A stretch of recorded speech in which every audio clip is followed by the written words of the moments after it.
Okey, jom kita test SP Kadoku warna terbaru, warna nature. Warna ni kalau tempat-tempat air jernih memang jadi sama. Mari kita try. Ni kamu tengok kat tempat air jernih memang sangat jernih dia. Kalau pakai SP yang warna terang sangat, kadang-kadang payah sikit. Kalau warna nature gini nampak macam ikan betul. Okey, first class tak ada ambil lagi. Yang ni panjang buat makan ni, panjang dia 6 cm. Dan getah dia memang elastik lah. Lepas tu SP ni dia ada bau. Jarang SP ada bau ni. Tapi yang ni dia ada bau. Okey. Bismillahirrahmanirrahim. Okey, nampak dia. Kita cuba cari strike.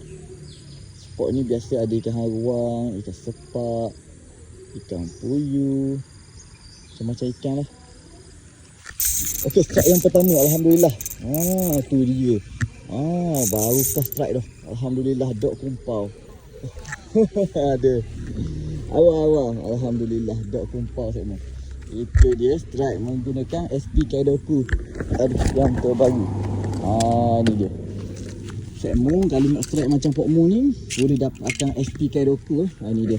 SP Kadoku warna ni, warna nature. Warna nature ni dia. Ni bukti dia, Pokmu strike macam dia. Warna nature sekmu. Okey, baik.